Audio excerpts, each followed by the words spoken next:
여러분 반갑습니다. 지난번에 마이크를 새로 구입해가지고 결과가 좋을 것이라고 생각했던 거와는 달리 아마 이 조작이 좀 잘못돼가지고 불편했나 봅니다. 그래서 그 우리 아들 기용이 와가지고 다시 조정을 했는데 나름대로 테스트 해보니까 괜찮은 것 같습니다. 좋은 결과가 여러분들에게도 전달되었으면 좋겠습니다. 자, 그러면 통성경 길라잡이 지금 현재로서는 뭐 그 내용입니다만은 이미 여러분 새로운 책 성경 통독 레시피를 가진 분도 뭐 내용은 대동소이합니다. 그리고 이제 이 통독 레시피에 대한 PPT 교재가 3월 달에 나온다고 하니 그때 나오면은 또 바꾸어서 강의를 하도록 하겠습니다. 오늘은 제1트랙 모세 오경에서 첫 번째 마당 하나님의 마음. 자, 1과 원역사, 2과 족장사, 3과 이배국과 민족. 그래서 창세기 통틀어서 하나님의 마음으로 이렇게 표현하고 있고 오늘은 3과 이배국과 민족에 대해서 살피게 되겠습니다. 여기에는 창세기 37장에서 50장까지 내용으로 요셉의 훈련 시작과 훈련 과정 그리고 애굽의 총리가 되고 22년 만에 형제들과 화해하고 야곱과 요셉의 유언을 우리가 살펴보게 되겠습니다. 참고로 요셉과 바로 야곱의 이 세 사람의 꿈과 유언과 비전을 우리가 살펴본다고 하면은 요셉의 꿈, 개인적인 삶을 예고한 꿈이자 비전이었습니다. 그러니까 11 형제들이 자기를 향하여 절을 한다. 심지어 해와 달과 11별들까지도 자기에게 절을 한다. 앞으로 형제 위에 뛰어난 그런 지도자가 될 것을 예고한 꿈이기도 합니다. 그런가 하면 애굽의 바로 왕의 꿈은 자연 재난의 꿈을 꾸게 되는데 7년 동안 풍년, 7년 후에 또 7년 동안 무서운 흉년. 이것은 바로 자연 재난의 꿈이면서 요셉의 꿈을 이루기 위한 중간의 꿈이다 이렇게도 볼 수 있고 그리고 드디어 야곱의 꿈 민족 형성 430년을 위한 꿈이라 볼 수 있는데 창세기 46장 3절에 나오는 하나님의 말씀으로 그의 비전으로 삼은 것입니다. 나는 하나님이라 네 아버지의 하나님이 네 애굽으로 내려가기를 두려워하지 말라. 내가 거기서 너로 큰 민족을 이루게 하리라. 그래서 개인적인 꿈에서 또 나라의 꿈 그리고 야곱의 꿈은 더 위대하고 원대한 하나님 나라를 세워가는 꿈이다. 이렇게 볼 수 있습니다. 이 꿈은 우리가 보편적으로 그 개인적이고 뭐 흔히 말하는 개꿈이다 이렇게 이야기를 하지만 때때로는 우리에게 주시는 꿈도 상당히 영감 있는 꿈도 있습니다. 저도 여러분들에게 그 수없이 간증을 했습니다만은 제가 그때가 한 살 때입니까? 아니 23살 때 예수님을 믿고 이제 세례를 받는 그 전날 밤에 새벽이지요. 꿈을 꿨다고 하지 않습니까? 제가 하나님의 심판대 앞에 섰고 심판을 기다리고 있는데 그때 가장 큰 후회가 나는 왜 땅에 사는 동안 전도하지 못하고 하나님 앞에 섰던가 많이 후회를 했습니다. 그런 후회와 두려움 가운데 있는데 그중에 간수가 찾아와서 나를 면회 왔다고 해서 나는 그 심판의 자리에서 나와서 한없이 길을 걷다가 이제 밭에서 일하고 있는 젊은 부부를 만났습니다. 그래서 그들을 만나자마자 뭘 했겠습니까? 하나님의 심판대 앞에서 제가 후회하고 두려워했던 거. 왜 전도하지 못하고 하나님의 심판대 앞에 섰는가? 그래가지고 그들에게 전도를 했습니다. 전도를 했는데 심지어 뭐 꿈이니까 내 손에 있는 빵과 우유를 그들에게 대접하면서 그리고 마침내 저들이 석양 무렵에 가서야 아멘 하고 고개를 숙이는데 그때 잠이 깼습니다. 너무 꿈이 생생해가지고 그 자리에서 일어나가지고 꿈을 노트에 정리를 하고 그리고 그날 가서 교회 가서 세례를 받고 목사님한테 부탁해서 지난 밤에 있었던 그런 꿈 얘기를 간정 아닌 간정으로 얘기한 바가 있습니다.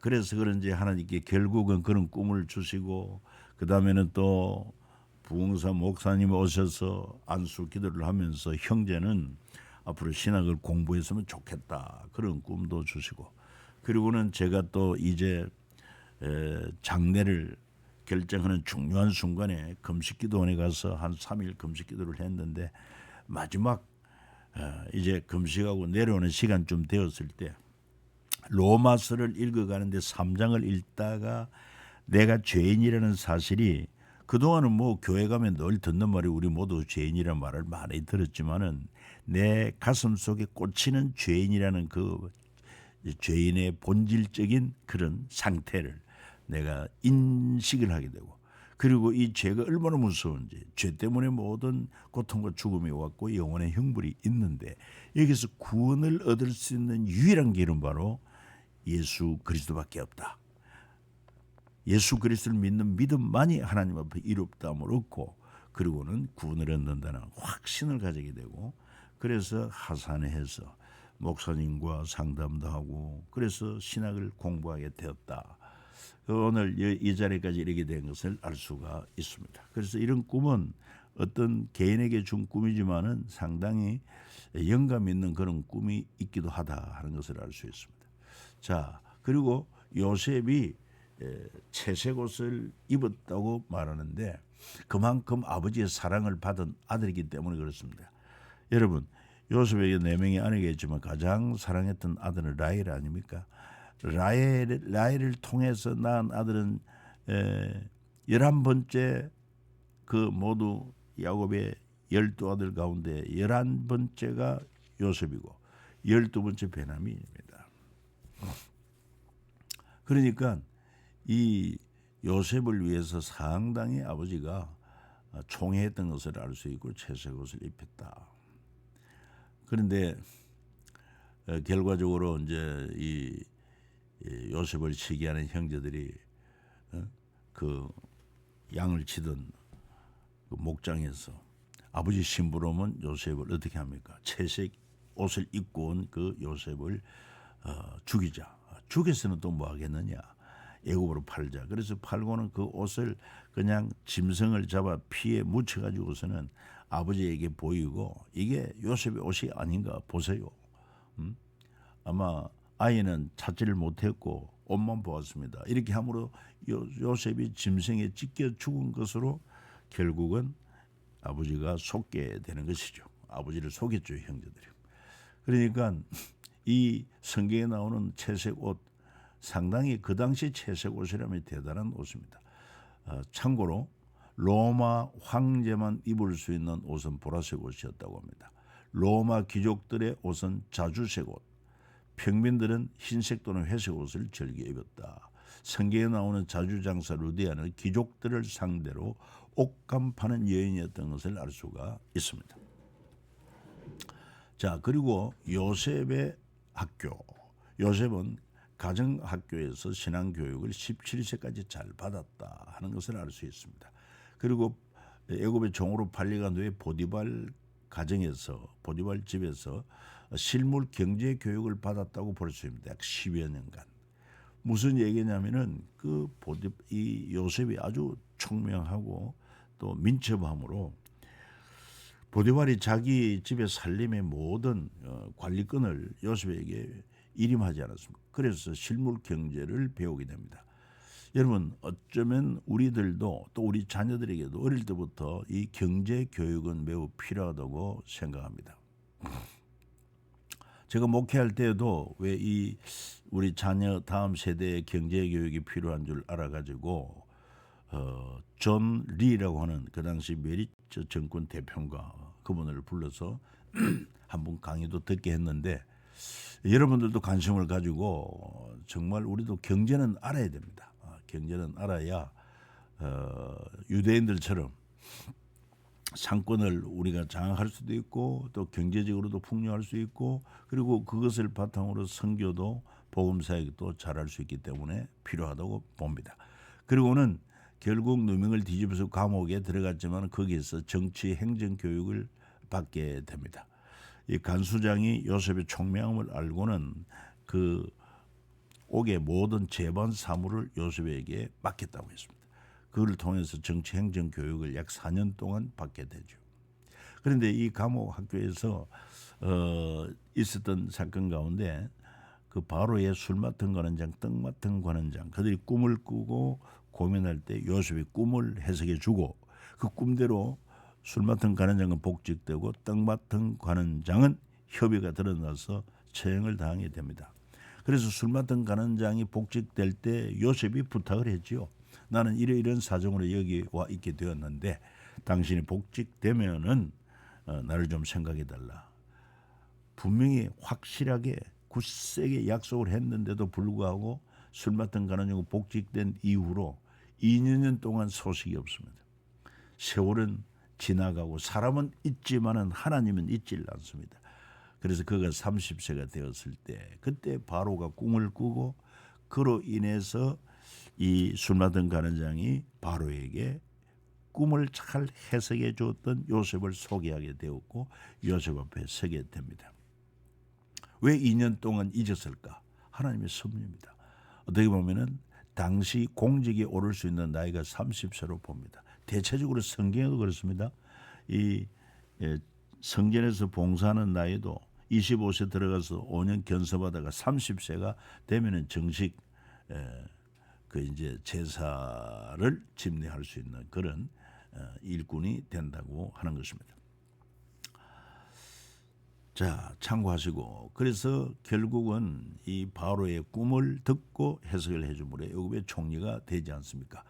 바로의 꿈을 얘기 듣고 요셉이 말합니다. 바로의 꿈은 하나라. 하나님께서 그가 하실 일을 바로에게 보이십니다. 역사를 주관하시는 분 하나님이신데 하나님께서 이 애굽의 어떤 일을 이루실 것인가 하는 것을 바로에게 보이셨다. 7년 동안 풍년 후에 7년 동안 무서운 흉년. 이것은 바로 꿈은 하나인데 그래서 이 7년 풍년 때 지혜롭게 곡식을 잘 저장하지 못하면은 결국 7년 무서운 흉년 때에 망하고 만다.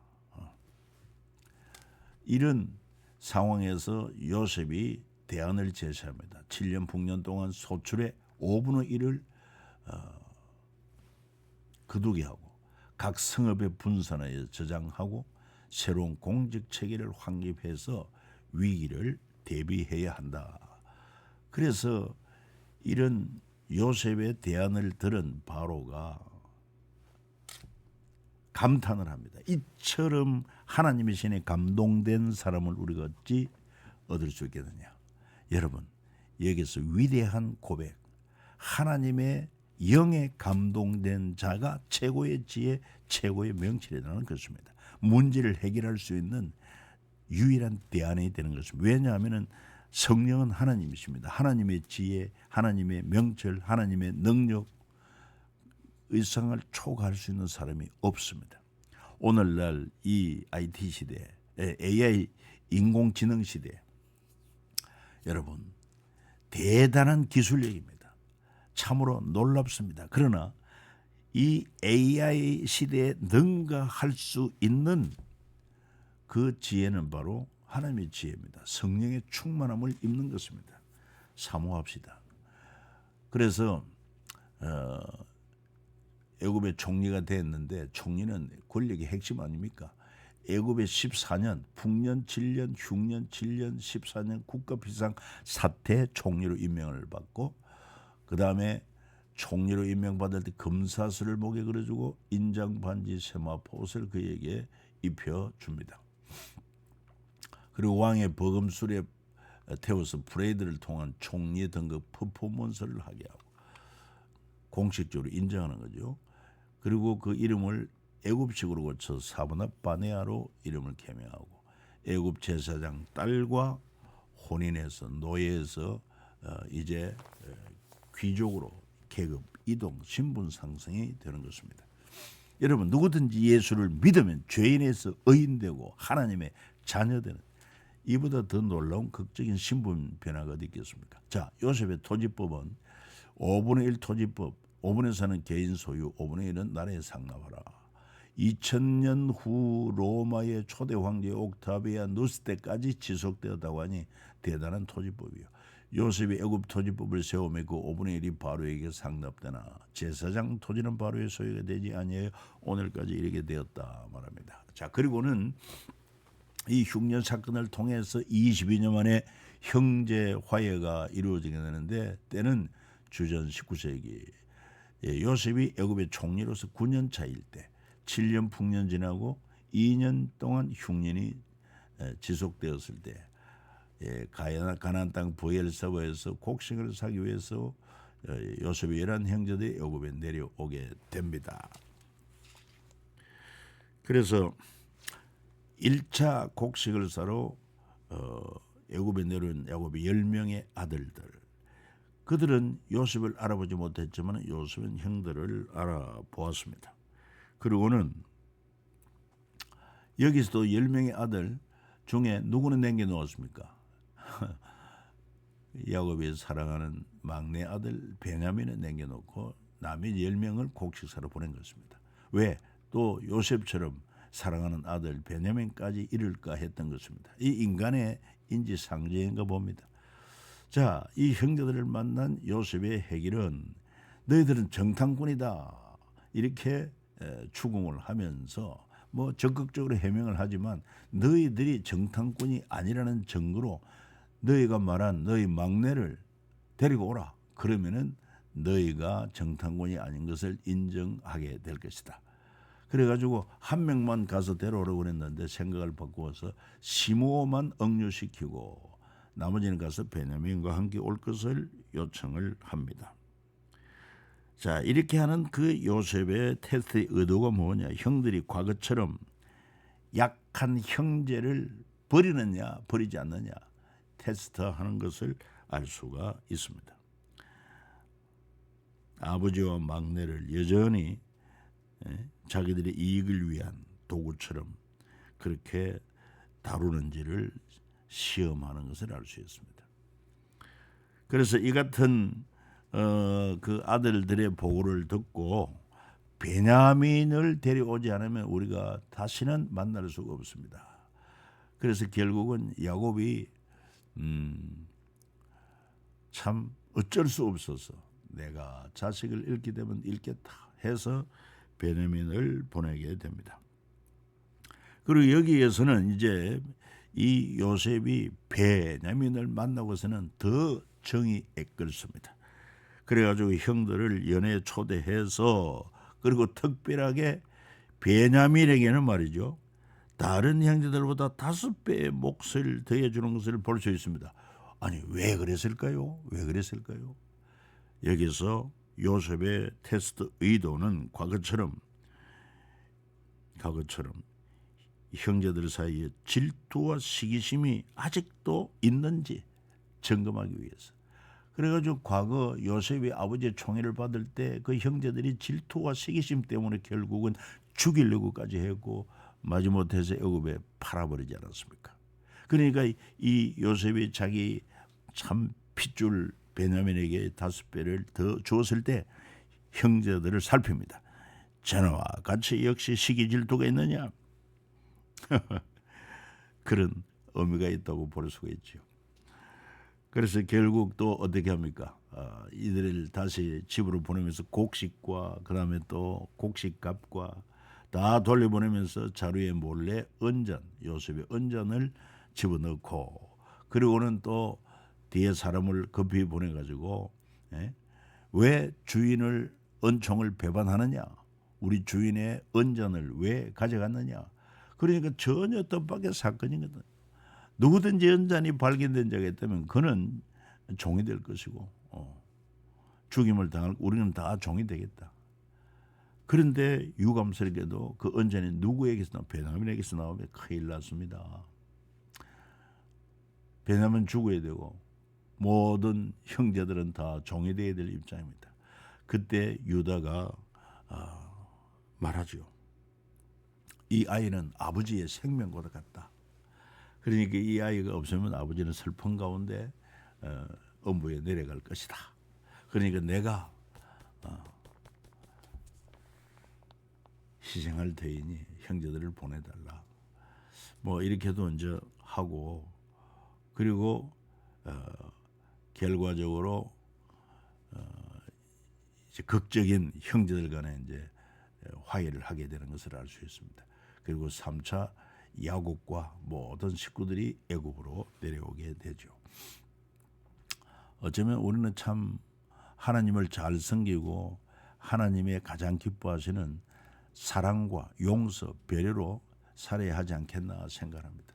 자, 그러는 가운데 느닷없이 요셉의 이야기가 쭉 이어져야 되는데 38장에 요셉이 아니 유다 이 얘기가 등장합니다.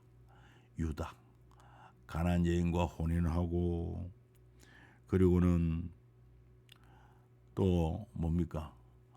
두 아들 엘과 오난을 잃게 되고, 며느리 다말에게서 쌍둥이 베레스와 셋을 낳게 되고, 이후 아버지 야곱을 설득하여 베냐민을 애굽에 데려간 그런 일을 하고, 죽을 위기에 처한 베냐민 대신 애굽의 종이 되기를 자처하고, 아브라함, 이삭, 야곱 가문을 계승하고 유다 지파와 베냐민 지파, 이 형제와 같은 그런 지파의 공동체를 이루게 된 것도 알 수가 있습니다. 그래서 이 유다 이 얘기를 통해서 우리가 한 가지 더 짚어본다고 하면은, 요셉은 그 보디발 아내의 유혹을 이깁니다. 그런데 유다는 어떻게 합니까? 자기 아내가 죽고 난 후에 장녀를 통해서, 장녀를 가장한 자기 며느리 다말과의 관계를 통해서 아이를 가지게 되지, 쌍둥이 베레시오셀을 낳게 되지 않습니까? 이만큼 요셉에 비해서 허물도 있지만 하나님은 그 허물을 뛰어넘어서 유다를 통해서 메시아가 오게 하는 하나님 위대한 섭리를 보여주고 있다는 것입니다. 그러니까 하나님의 언약의 성취 가운데 우리 인간의 뭐 의로 되는 것도 아니고 인간의 악으로 말미암아 치유되지 않고 하나님의 긍휼과 하나님의 무조건적인 은혜로 우리가 구원받게 된다는 사실, 이것도 기억해야 될 것입니다. 자, 꿈의 얘기 가운데 야곱의 꿈, 하나님께서 이제 뭡니까? 자기 아들들 통해서 요셉이 애굽의 총리가 되었다 소식을 듣고 애굽으로 모시고 오라는 그런 정갈에 하나님이 그에게 꿈을 주십니다. 하나님이 이르시되 나는 하나님이다. 네 하나님 아버지의 하나님이니 애굽으로 내려가기를 두려워하지 말라. 내가 거기서 너로 큰 민족을 이루게 하리라. 내가 너와 함께 애굽으로 내려가겠고 반드시 너를 인도하여 다시 올라올 것이며 요셉이 그의 손으로 네 눈을 감기리라 하는 이런 꿈을 하나님이 주신 것을 알 수 있습니다. 그리고 고센 땅에 정착하지요. 이 가나안 땅에서 야곱의 모든 일행들이 고센 땅에 정착을 하는데, 고센이라는 것은 땅의 언덕이다 하는 뜻이고, 위치적으로 나일강 삼각주 지대로 목축에 적합한 아주 비옥한 땅입니다. 이 삼각주 지대가 보통 하류에, 강 하류에 태적물이 쌓여서 이루어진 그런 지대이기 때문에 굉장히 영양가 높고 비옥한 땅이다. 애굽 당시 최첨단 산업은 농업이었고, 또 애굽 사람들이 가정의 여기는 지금은 목축이었다 하는 것입니다. 그래서 이제 성경에 나오는 것도 알 수 있죠. 바로가 당신을 불러서 너희 직업이 무엇이냐 묻거든 당신들은 이르기를 주의 종들은 어렸을 때부터 지금까지 목축하는 자들이온데 우리와 우리 선조가 다 그러하다이다 하소서. 애굽 사람은 다 목축을 가정 여기나니 당신들이 고센 땅에 살게 되리이다. 그런 배경을 알 수 있죠. 그래서 하나님의 보호 아래 야곱 가족은 혈통을 유지하며 민족으로 성장하게 되는 것입니다. 그래서 애굽은 어떻게 보면 어머니의 자궁 역할을 하는 것입니다. 하나님께서 아브라함에게 약속하신 큰 민족을 이루는데 이렇게 하나님이 애굽을 쓰셨다는 사실이죠. 자, 그래서 유언들이 나오는데 죽음에 이르는 남기는 말로서 바람직한 유언은 야곱의 유언, 애굽이 아니라 나를 가나안 땅에 장사하라. 그리고는 현실적으로는 애굽이 부유하고 번영하고 편한 같지만은 그의 정체성은 하나님이 약속의 땅 가나안에 있습니다. 하나님의 약속에 있습니다. 대단히 중요하습니다. 요셉의 유언 여러분 잘 알지 않습니까? 하나님이 반드시 너희를 돌보시려고 너희들이 다시 애굽에서 가나안 땅으로 갈 때 내 뼈를 메고 올라가라. 그는 현재의 성공에 머물지 않고 하나님의 그 약속 여기에 초점을 맞추고 있는 것을 알 수 있습니다. 세상 제국보다 하나님의 나라가 우선하고 있는 것을 알 수 있어요. 그리고 또 모세 유언 같은 경우에도 그는 가나안 땅에 들어가지 못했지만은 너희들은 이 율법책을 떠나지 말게 하라. 참 중요한 유언이 아니에요. 여호수아의 유언. 나와 내 집은 오직 하나님은 섬기겠다. 다윗의 유언은 또 뭡니까? 자기 아들 솔로몬에게 남긴 다윗의 유언은 강하고 담대할 것을 말씀하고, 그리고 율법을 잘 지켜서 왕위가 언약 안에 머물게 하라. 왕이 최고의 인간 왕이 땅의 인간 왕이 최고의 통치자가 아니다. 위로 하나님이 계신 것을 인정하고 하나님 말씀에 순종할 때 너의 위가 안정하게 될 것이다. 그런 거. 이 정말 바람직한 유언 아니겠습니까? 우리의 유언도 그래서 한 번쯤은 남겨보자고 말씀을 했는데 이번 주 과제를 하나 합시다. 여러분도 한번 자녀들에게 남길 정말 바람직한 신앙적 유언을 한번 작성해서 서로 나누어 보시고 할 수 있으면 카톡에도 올리면 참 좋겠습니다. 자, 그런가 하면 그냥 그런 유언, 가이사르의 유언이라고 말할 수 있는 모든 로마 시민에게 300세를 테르티우스씩 준다. 오늘날 말하면은 기본금, 국민들에게 기본금 나눠주는 거. 포퓰리즘입니다. 모든 로마 시민에게 가이사르 정원을 기증한다. 윤 대통령이 대통령 되고 나서 청와대 시민들에게 국민들에게 돌려준 것 같다고 봅니다. 가이사르의 성은 옥타비아누스에게 물려준다. 그냥 그런 유언이다. 그런데 정말 유언답지 않은 유언은 셰익스피어의 유언이라고 합니다. 첫째 딸에게는 나의 모든 부동산을 준다. 둘째 딸에게는 내가 쓰던 언잔 준다. 아내에게는 두 번째 침대를 준다. 여러분 어떤 유언을 남겨야 될까요? 준비해 봅시다. 자, 그리고 이스라엘의 12지파가 이제 13지파로 이렇게 이어지는 것도 우리가 알 수 있습니다. 12지파는 야곱이 12아들이죠. 그런데 요셉이 애굽으로 빨리 가서 애굽에서 장가들어서 에브라임 므낫세를 낳았는데 나중에 그 아버지 야곱이 축복할 때 요셉 대신에 두 아들을 민족의 대표로 이렇게 인정을 해가지고 모두 13지파가 됩니다. 그리고는 하나님께서 결국 4지파를 구별하여 성전에 일을 시키고 그리고는 나머지 12지파가 이렇게 이어가게 했던 것을 알 수가 있습니다. 자, 그리고는 야곱이 애굽에서 죽었을 때 이건 일종의 출애굽의 여행 연습이다 이렇게 볼 수 있습니다. 애굽에서 가나안 막벨라 굴로 옮겨가면서 야곱 가족과 애굽 많은 사람들이 동참합니다.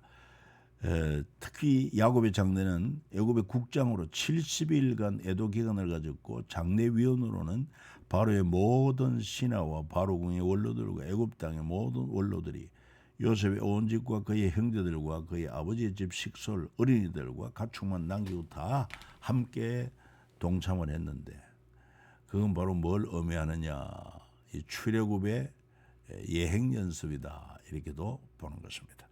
하나님의 섭리를 참 알고 보면 놀랍습니다. 오묘합니다. 하나님을 찬양합니다. 다음 시간에 뵙겠습니다.